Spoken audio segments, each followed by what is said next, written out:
And when you open the package for the PDQ, you'll notice that there is an insert in the back side of it. You'll pull that out, and once you unfold it, you'll see that there are instructions.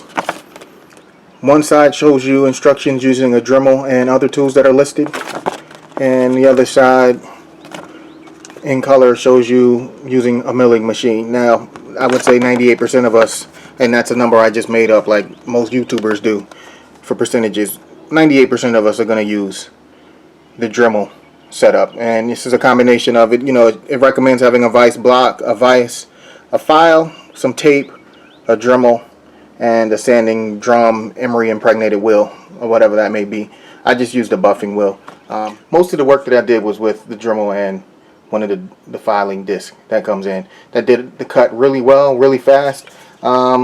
This is one of those Chicago electric power tools from Harbor Freight. This was very inexpensive. I think I paid 15 bucks for this kit, and it basically came with everything that I needed for this job.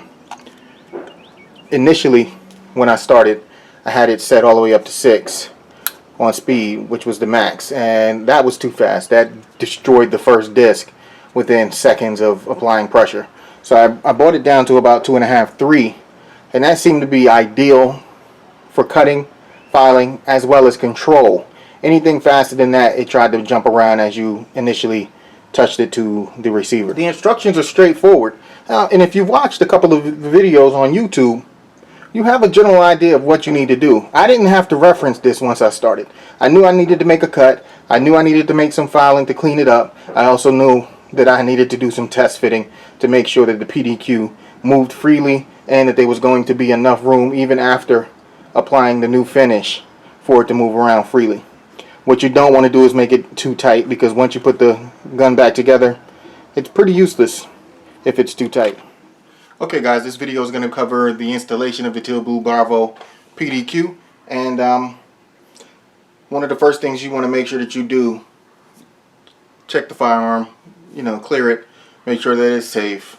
This one is a spare lower that I have. It's only partially built. The only thing that it has in it currently is the AccuWedge and one of my Geissele triggers set up. That's it. Nothing else is in this gun. So basically I'm working with a bare bones, basically brand new lower.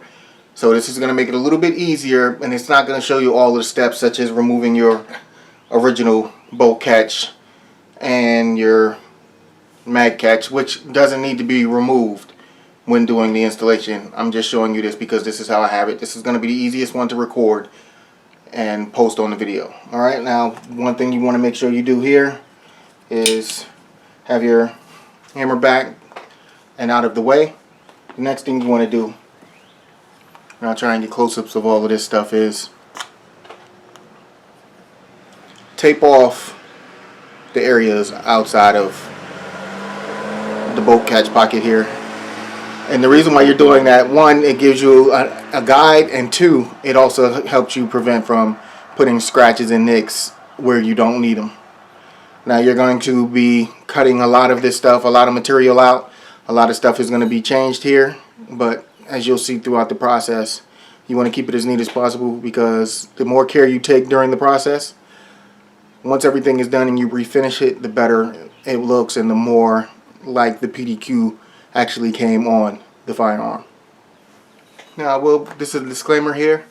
This does take you cutting into your lower receiver, so do it with caution. You can also send this back to Teal Blue Bravo, your lower receiver, and they will do the install for you and do the finishing for you for $35. Now, if you have a Cerakote finish or anything like that on your firearm, I suggest that you have them do the install. When they send it back, you get it refinished by the person who Cerakotes your stuff, or you do it yourself. That way that the finish is all even. So what I recommend is, if you plan on doing a Cerakote and you plan on putting a PDQ in, wait till after the PDQ is installed to put the Cerakote on. That way you have an even finish and everything looks nice and clean.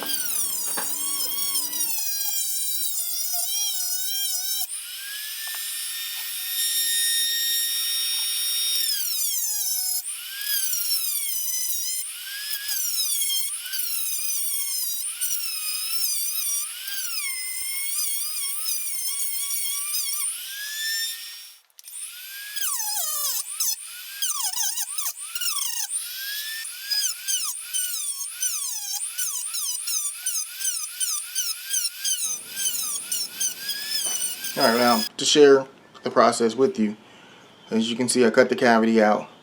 On the other side where most of the cutting is done, you'll notice that I slipped up a couple of places. That's where the tape would have come in handy. The tape would have taken the damage and not the finish, but it's just nicks here and there, and once I get everything all set up and cleaned up the way I want it, I'll go ahead and get this Cerakote once everything is installed. But you start with the Dremel, you get as much of the material away as you can, and then you clean it up with a file and some sandpaper. So I'm going to get a file and I'm going to flatten out the channel a little bit more, clean up the edges, smooth everything out a little bit more, and get some sandpaper and smooth that out, and probably polish it with the polisher here on the Dremel and just give it a more finished look, smooth everything out and make it nice and pretty. Quick dry fit just to give you an idea of what we're working with here. And again, it's not perfect. I still need to take the file to it and work this area just a little bit more. It's very tight, like it won't go all the way in here. So we know we need to take out a little bit more material and just clean it up a bit. And that's it. Should be good to go from there.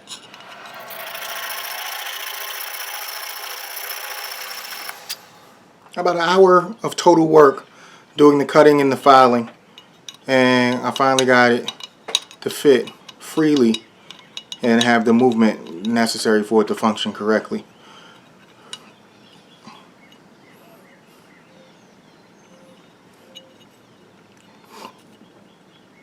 Still going to need a little bit more finishing work just to smooth things out a little bit to where I'm happy with it. But for those of you who just want to get it on and get it working, this is as far as you need to go. But finishing it up, making sure everything is nice and smooth, and what you want to do is you want to make sure that there's a little bit of extra room, because when you do put on that new coat or once you refinish it, things may get a little stiff again. So you don't want to have to go back and file it again once you've put the new finish on there. So that's what that is, and I'll put the gun back together and show you guys what we're working with. Now, I did go through the cutting process in the video very fast, and it was very awkward trying to get good angles, so I just sped that up for you guys just to get to the point. And you know, once I show this to you, you'll understand what exactly I did.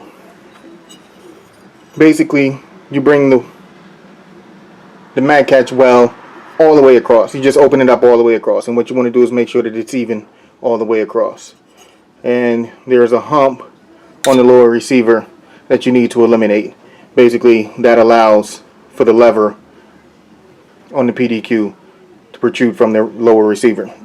Now I used the file for the last part to clean everything up, to square everything off, and then some very fine grit sandpaper to smooth things out a little bit. I'm probably going to polish it just a little bit more because you can still see tool marks, and I just want to clean it up so that when I do refinish it, it looks like it's supposed to be there. When I was inspecting the PDQs that were installed by Teal Blue Bravo, they look like the guns came with them, and that is my goal here. Now this is my secondary lower, so I thought if I jack this up even just a little bit, no big deal. I still have my primary lower.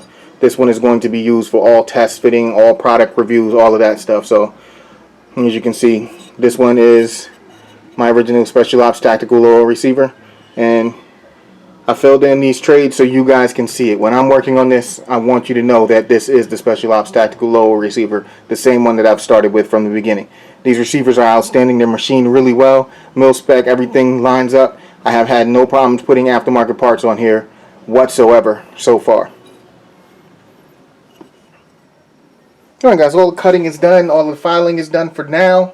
There's going to be some more finishing done, polishing it up, cleaning it up a little bit, and then putting on either a Cerakote or Duracoat, something. I haven't decided yet. I also haven't decided what color I'm going to go with, but I am definitely going to change the color from black.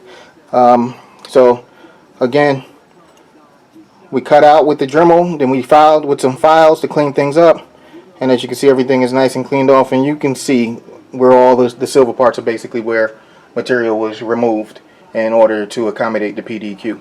It took about an hour total for me to do everything, and that's to take it down, take it completely apart, get it down to just the lower receiver, as you see it right now, and then filing it, or cutting it, filing it, cleaning things up, test fitting, and all of that. So here we are now, the final test fit, and as you can see, it drops right in. Initially, on the first few fits, this side where the actual lever is was not going in, so I had to file a lot more. It wasn't straight across, but after a little bit of tweaking here and there, I have free movement, and I am sure even once it's refinished that I will still have enough room and play for this to work as designed.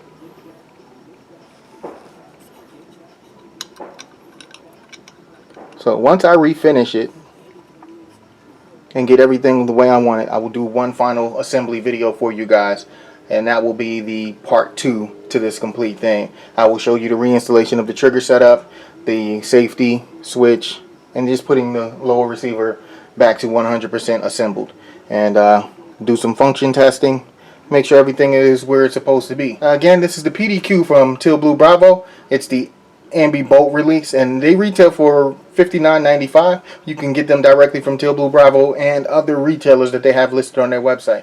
Alright guys, well that was a quick installation. Well, not so quick, but an installation video for you guys on the PDQ from Teal Blue Bravo, as I've promised. Now this is part 1.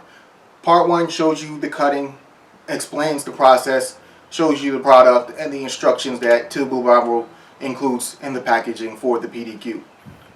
Part 2 is going to be final reassembly once it is refinished, once all of the parts are ready for installation, and we'll do a complete rifle build from top to bottom basically, including all of the accessories that are going to be put onto this build. You can go and check out Teal Blue Bravo's website or their Facebook page, which I will put links in the description so you guys can go and get further information and contact them as needed. They have a lot of great products coming to the market. They have a lot of great stuff in development, hopefully for 2014, 2015.